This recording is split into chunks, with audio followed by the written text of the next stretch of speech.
Hay días, también hay horas en que todo parece desmoronarse, en que nada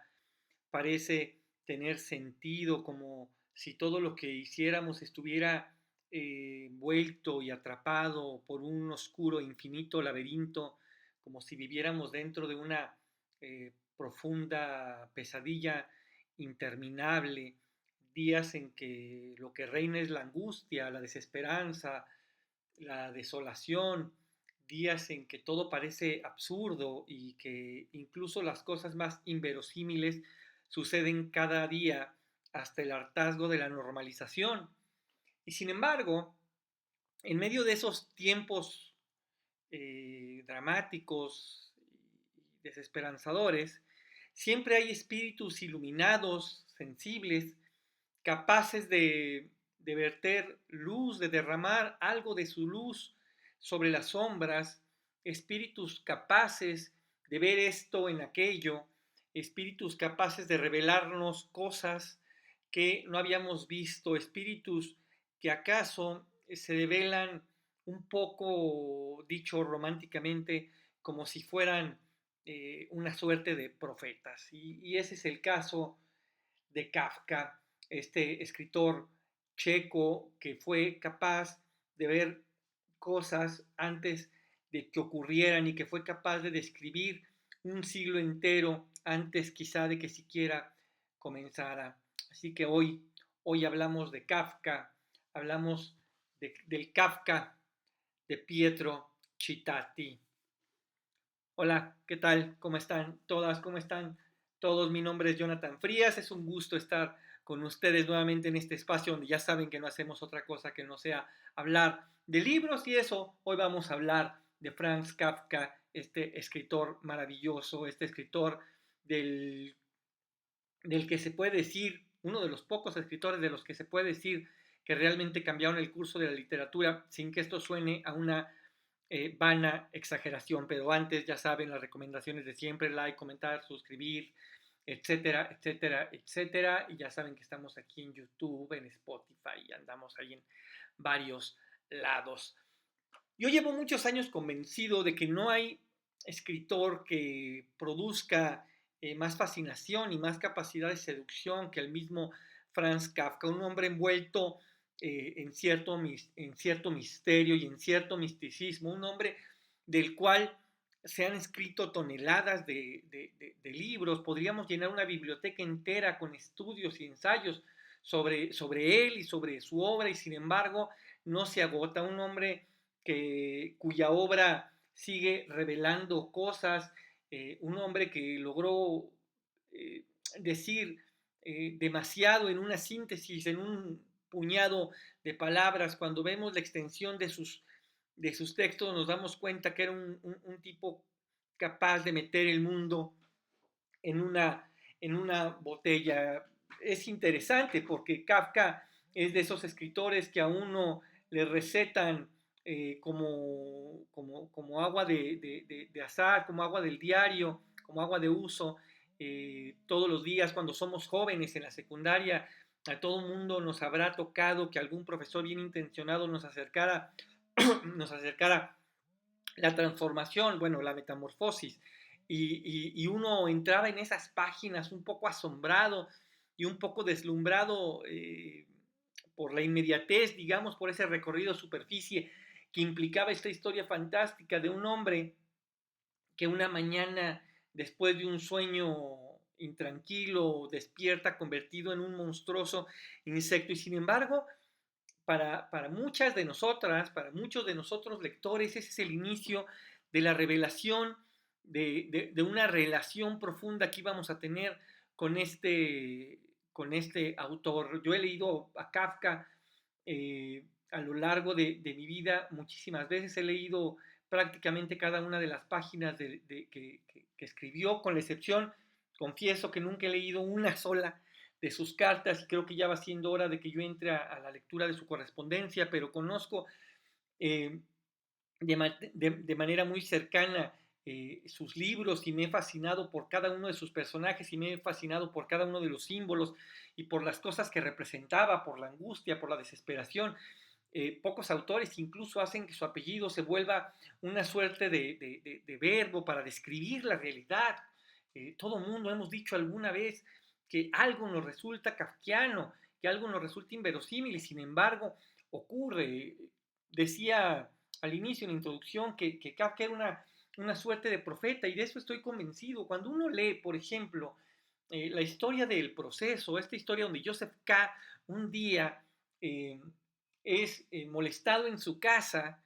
y es llevado y acusado y él no sabe realmente qué hizo y ha sido perseguido y puede llegar a ser muerto a media calle sin que nadie haga nada, sin que nadie se indigne. ¿Quién iba a decir que eso iba a ser unos años después de su muerte la realidad de prácticamente todo judío que vivía en Alemania de forma concreta, en Polonia, en Checoslovaquia, en su Checoslovaquia, pero que también es la realidad de hoy de un montón de inmigrantes en los Estados Unidos? Hoy hay un montón de personas que viven escondidas, atemorizadas de que cualquier día llegue alguien y bajo cualquier pretexto se lo lleve y lo deporte y lo meta a cárceles donde sus destinos serán tatuados en su espalda, como ocurre también en la condena penitenciaria. Kafka pudo ver esas cosas, Kafka pudo leer esos signos y pudo entrever que el destino del hombre estaba por primera vez quizá en la historia de la humanidad puesto en juego. Cuando uno lee El Castillo, la historia de este agrimensor que llega a este lugar eh, con, un, con un destino proclamado, con una idea clara de su lugar en el mundo y ve que todos sus esfuerzos son vanos, que haga lo que haga, él será incapaz de entrar a este castillo y todo lo que representa, uno empieza a entender el mundo, el siglo XX y lo que va del siglo XXI, en esa obra que fue escrita en un puñado de años, que fue escrita en un puñado de legajos, que fue destinada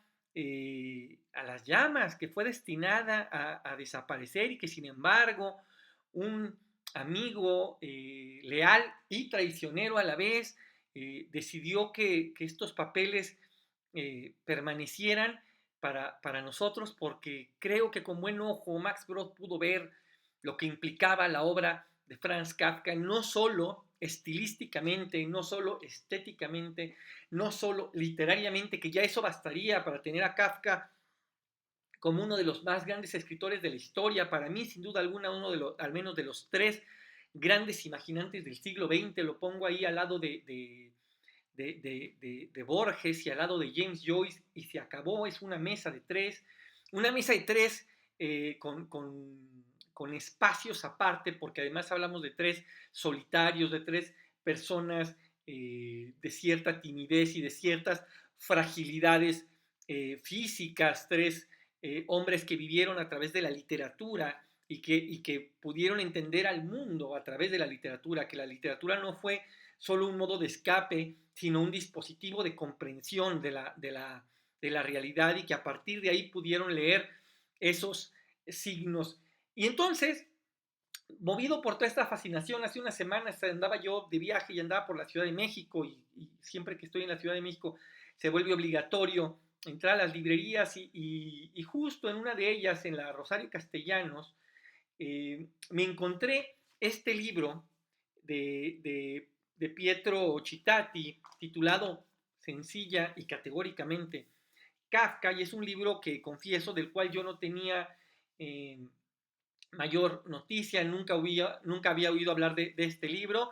pero a mí me bastaba que fuera un extenso ensayo sobre la obra de Kafka para llevármelo. Y hace unas semanas, por fin después de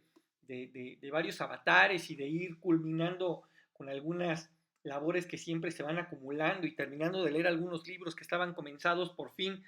le di lugar y confieso que no solo fue una de las más gratas sorpresas que he tenido en mi vida como lector, y esto, créanme, no es una perdón, no es una exageración, eso no solo es una de las lecturas más gratas que he hecho este año, sino que es una de las lecturas más lúcidas y más reveladoras que he tenido en mi vida y particularmente que he tenido alrededor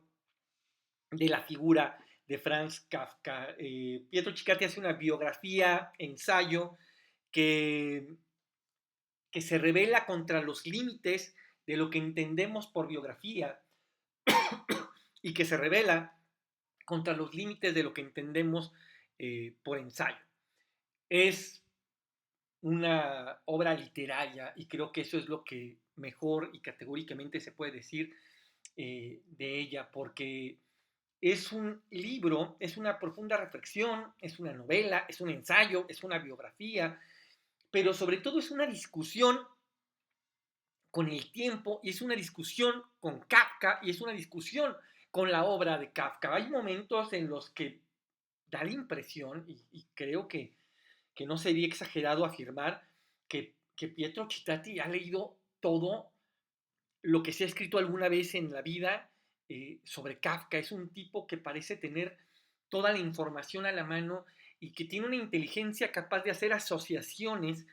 que no todo mundo es capaz de hacer y que además tiene el enorme, enorme talento de ponerlo en palabras diáfanas y transparentes que puedan ser realmente accesibles a todo el mundo. Es un libro que a mí me hizo, por un lado, darme cuenta que lo que yo creía saber sobre la obra de Kafka no necesariamente estaba mal, pero sí que estaba incompleto, que era una versión parcial. Es decir, que la obra de Kafka era esto, pero que también era aquello, que faltaba complementarla. Sí era una obra literaria y estéticamente maravillosa, sí era una obra simbólicamente muy rica y muy vasta, pero que también era una obra metafísica. Eh, Pietro Citati no solo entra en un universo ideológico y contextual de Kafka, sino de lo que lee Kafka, de lo que ve Kafka, de los intereses culturales, políticos de Kafka, de sus desbordamientos amorosos, de sus cercanías precavidas con las amistades, dadas sus fragilidades físicas, emocionales y espirituales, y entonces logra, a través de esa complejidad humana que se transfiguró en esta figura que es Franz Kafka, y digo que se transfiguró porque acudiendo a este maravilloso poema y este maravilloso cuento de Borges, de Borges y yo, eh, creo que la gran virtud de Pietro Citati es entender que hay dos Kafkas, que hay una Kafka, que hay un Franz Kafka persona, que podemos más o menos poder dilucidar entre grietas, entre las grietas que deja Kafka en sus diarios, por ejemplo.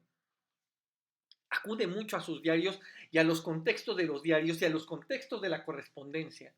para poder construir un poco un día a día, pero un día a día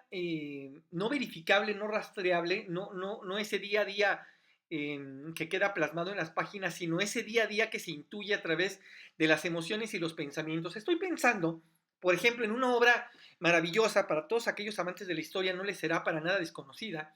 que es El queso y los gusanos de Carlo Ginzburg, esta eh, maravillosa reconstrucción de este molinero italiano Menocchio, y cómo a través de esta metodología, metodología indicial de la microhistoria italiana, logra reconstruir la cotidianidad de un ser humano en una circunstancia en la que no hay registros. Quizás sea una exageración mi lectura, pero estoy convencido de que Pietro Citati logra hacer lo que Carlo Ginzburg hace con Menocchio, lo logra hacer con Kafka, logra traer a la vida al ser humano y sus circunstancias en su profunda cotidianidad, en su día a día, en lo que hacía por las noches cuando escribía, en su ser maniático de tener que trabajar en el absoluto silencio y casi en la absoluta obscuridad, con apenas una modesta luz encendida, y cómo lo sacaba de quicio el menor ruido. Y entonces logra traer a ese ser humano y enfrentarlo, ponerlo frente al espejo de la obra. ¿Quién es el Kafka famoso? El Kafka, no el que escribió esas obras, sino digamos el que las firmó, el que tuvo que enfrentarse a esos textos, que no a sus lectores, porque sabemos que en vida publicó pocas cosas, aunque no fue un autor desconocido, digamos, no se enfrentó a esta fama descomunal y quizá estuvo bien que fuera así. No, no lo digo solo en que para todas será más o menos eh, adivinable el destino que habría tenido de haber seguido en Praga cuando la ocupación nazi. eh, habría que ver qué pasaría también con su figura hoy, cuando él empieza a descubrir el sionismo, hoy que Palestina, que era una tierra soñada para él, es bombardeada y es víctima de un profundo genocidio. Habría que ver también qué habría pasado si él hubiera logrado ese viaje que tanto soñó y que al final de su vida no lo consiguió. Pero a lo que voy es que, que un hombre de estas fragilidades quizá no hubiera podido con lo descomunal de esa realidad atroz, de esa fama. Estoy pensando en un espíritu similar al de él, estrictamente contemporáneo, y que me ha tenido pensando en qué habría pasado, de qué habrían conversado si esos dos se hubieran conocido alguna vez. Y estoy pensando, por supuesto, en el escritor austríaco Stefan Zweig, que estuvo coincidieron en algún momento en Berlín y en Viena. Entonces, lo que habría sido si esos dos se hubieran conocido, pero ya me desvié. Kafka evidentemente era un espíritu sensible que quizá no hubiera soportado esos dolores y que no hubiera soportado quizá el peso abrumador de esa fama. Entonces, quizá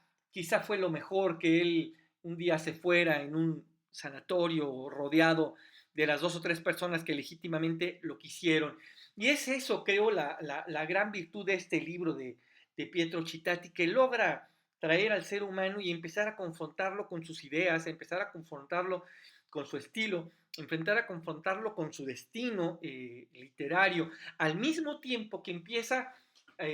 digamos, en la parte que corresponde a lo que es un ensayo de obra, a hacer un análisis de cada una de las obras de Kafka con una lucidez que a mí me dejaba verdaderamente perplejo con la serie de claves y de herramientas que ahora me estaba proporcionando para volver a entrar en la obra de Kafka. De hecho, justo en estos días, mientras estaba terminando de leer el libro, me di a la tarea de sentarme a leer nuevamente el diario de Kafka y a volver a entrar otra vez en esa fascinación que es seguirlo día a día, eso, nuevamente, perdón que insista en esto, en sus manías, en su ir y venir, en sus confusos estados de ánimo, en sus encriptadísimas anotaciones en las que podía anotar algo más atroz y algo sumamente atroz y poner un punto y que la siguiente oración es y hoy salió el sol, ¿no? Es decir, este tipo que era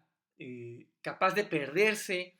en sí mismo, y creo que el camino que aborda Pietro Cittati para poder entender a Kafka es ese, el de perderse consigo mismo, porque durante muchísimas páginas, no son pocas,